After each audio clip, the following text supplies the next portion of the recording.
What's going on, you guys? Pet Platypus here, and I haven't made a video in, oh, Jesus, borderline half a year? I'm sorry. I'm not going to get into that, because some people clicking on this video probably don't even care about me being absent from YouTube. They've never even heard of me. They're just here to see a review on Spider-Man Into the Spider-Verse, so I'm not going to get into why I've been gone. Maybe later, but for now, all I'm going to say is I'm rusty, so we'll see how this goes. We'll get through this together. Doing like kind of a smaller video to sort of break the rust off. Let's talk about Spider-Man Into the Spider-Verse. This movie, go see it. just go see this movie first and foremost, because I don't know how well it's going to do at the box office. It seems like some animated movies just don't grab people. Like, it's weird. Like, animated movies are usually a surefire success, like every time. But then all of a sudden, sometimes you get like the movies, like like a lot of stop motion movies don't do well, and some movies that just like have weird animation styles, like this one, like they just don't grab people. And we just had Venom, and we just had Spider-Man in Infinity War, and we just had Homecoming last year and Civil War, and we got another Spider-Man movie because there's a lot of Spider-Man related stuff going on. I really hope this movie doesn't get swept under with all that Spider-Man, and people say, "Oh, we're done with Spider-Man. I'll just ignore it or whatever." Please don't. Please go see this movie. This movie is greatness. It is one of the best Spider-Man movies ever made. It's better than Homecoming, and I'll explain why. It's better than, to an extent, I'll explain why. It's better than the Raimi trilogy easily. The only movies that might be better than this are the Amazing Spider-Man films, because those are good movies. Fight me on that. But yeah, it's so good, and I didn't expect it either, especially coming from Sony, and that's another reason why I want people to go out and see this movie. Sony Animation is not, they don't have a good reputation. They don't have a good reputation. When you look at the Emoji Movie and some of the other bullshit they've made, I mean, I think they did Cloudy with a Chance of Meatballs, maybe. Was that Sony? Correct me in the comments if that was Sony that did Cloudy with a Chance of Meatballs. They have good ones under their belt, but a lot of the animated movies they're known for are trash. Like, just trash. Or the movies that combine CGI with live action. Like, I believe Smurfs is Sony. I could be... No, it is Sony, because I remember the product placement. This movie has a little bit of that, too. They definitely make sure you see the Sony logo on Miles' headphones. But whatever, product placement is just nitpicking. That helped me remember that they did the Smurfs movies. So yeah, Sony, not good. Not good when it comes to animation. And I feel like going to see this movie and supporting it and giving it money will show, like, this is what we want. We don't want Emoji Movie. We don't want, the Smurfs bullshit. We don't want that crap. We want good, high-quality movies that are challenging. This movie has pathos and tragedy, and it knows when to get dark. Not like rated R dark or PG-13 dark, but dark enough to where kids can handle it, but it's a little rougher. Like, there are guns in this movie, which is rare for kids. I remember E.T. removed guns in later special edition versions and shit. Like, for some reason, kids have to be totally sheltered from all this shit. And this movie, it is more challenging. It's got a bit of blood. It's got guns. It's just, I don't even know what to say. It's challenging. It's got, like I said, the pathos, the tragedy. It's got the origin story, the characterization. But what's so great, too, is I feel like kids can still like this movie, because even though it has all that stuff for adults, even some nice, adult jokes, one involving seahorses that I'm surprised they got away with, um, it's just a thing where it's like, okay, it has all this stuff that appeals to adults, but then the movie moves at a breakneck pace. It's fast, and it's throwing all this animation at you and all this crazy storyboarding and directing and colors and I was saying manga, wow, weeb moment. Comic book panels are popping up all over the place, thought bubbles and stuff like that, and it's just like, I feel like kids would be entertained by this movie. It's got tons of physical comedy, dialogue-based comedy, funny expressions, expressive animation, action sequences, but then it still has room for the characterization and for, the moments like that and the tragedy, and it's honestly phenomenal. I can't believe how good this movie turned out, especially coming from Sony Animation. I mean, Sony, they've been pretty good with Spider-Man movies. Like Amazing Spider-Man 1 and 2 are both great. And, Venom, I've heard bad things. When my friend says it's not that bad, I have to see it. But from what I've heard, it doesn't sound like I'd like it. And that's a shame. But Homecoming, which is like Sony Marvel, but like mostly Sony, like it's Columbia Pictures, that's a good movie. So Sony's been good with Spider-Man, but with Sony Animation and it being an animated movie for kids, is this just going to be a cash grab? It's not.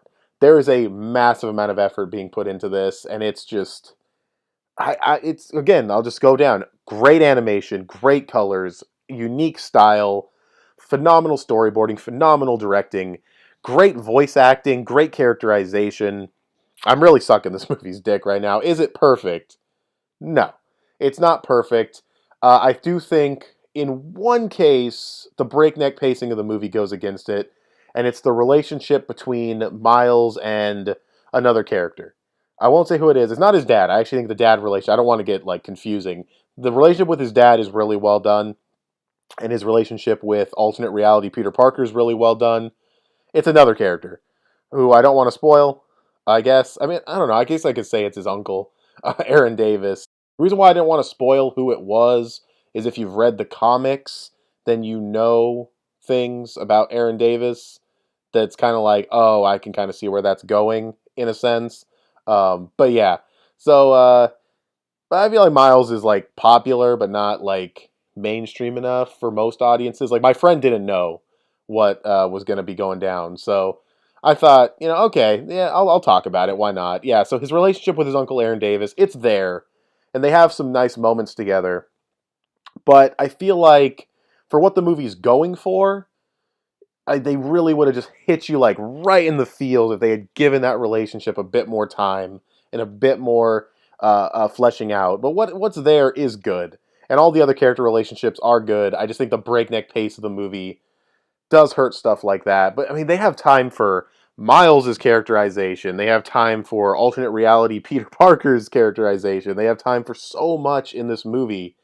And this Peter Parker is so good because he's, how do I describe it? I was going to describe him as like Luke Skywalker from The Last Jedi, but I know that'll piss a lot of people off.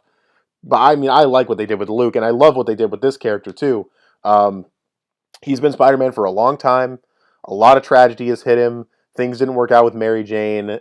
Aunt May died in his reality, and it's just like he went through rough shit, and he's jaded and cynical and putting on weight, and he's really funny, and he's still Spider-Man, like way, way down at his core, and he goes through an arc. But he does have that that screw this attitude, I'm over it attitude, and it's really well done. It's a really well characterized Peter Parker that I've never seen, and I don't know if there's any comic book version of Peter Parker that's like this that they pulled from, but it's really cool to see it like this. And because it's from an alternate reality, you can get away with making those changes and making him different and a bit more, irresponsible and laid back and just over it with like everything. Like he's still Spider-Man, but he's just, nowhere near, what he was prior, in his prime, I guess you could say. So, yeah, that's pretty much all I got to say about this movie. He's great. I definitely want to give focus to him. Miles' characterization is really well done. It's a really good origin story, again, with the pathos and the motivation and the tragedy and all that stuff. The movie's not shying away from that stuff at all. It's phenomenal. Like, it's so good. It blends the comedy, the action, the tragedy, the sheer fun of it, the spectacle of the animation, and all the crazy shit going on. It just goes so much farther than I thought it was going to go with the action scenes and everything. And the Stan Lee cameo. Can I just, oh my God, there were, oh man, that hurt. Like, it's like scary. What a coincidence that dial. I'm not going to spoil it, but the what he says in the movie, and I know it wasn't planned because there's no way, like they didn't know he was gonna die, so it's just like what he says in the movie is just like, oh, it hits you, man, it hits you. But yeah, this movie's great.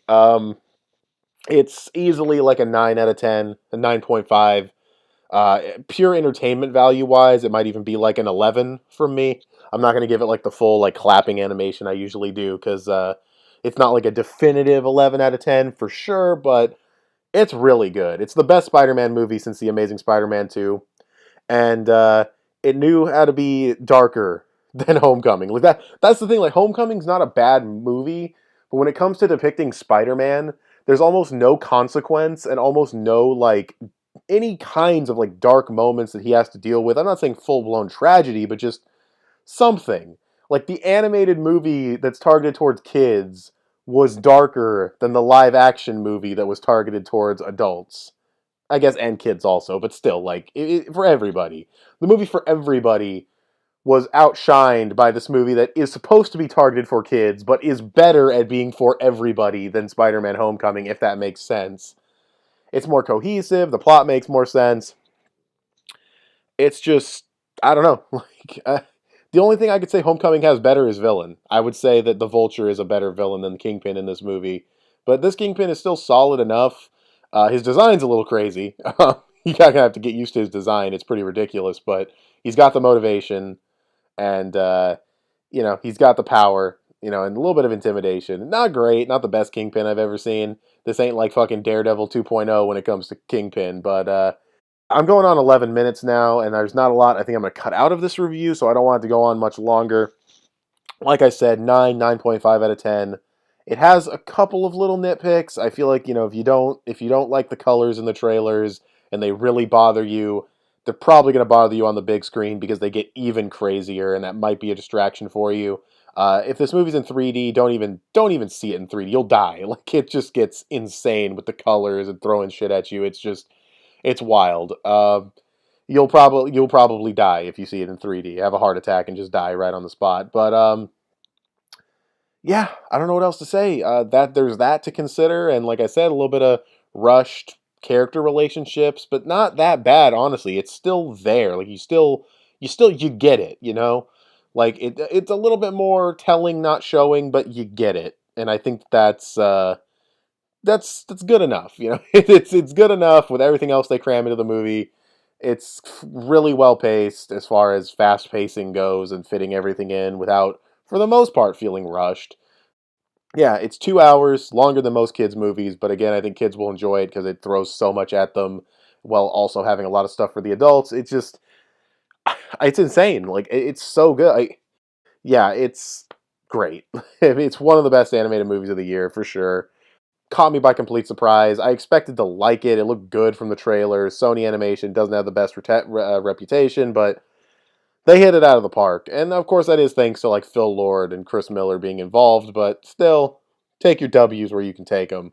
Now we're at 13 minutes though, and I'm kind of rambling. So, what did you guys think of Spider-Man Into the Spider-Verse? Go ahead and tell me in the comments section below. Give this video a thumbs up, share it on social media. Both those help me out so much. Getting on the recommended page, getting back into that YouTube algorithm, that is going to be a struggle. So please like and share and comment and all that stuff. Subscribe if you haven't already. Click that little bell to get notifications when my videos go up. I want to thank you guys for watching, and I'll talk to you guys later. Bye.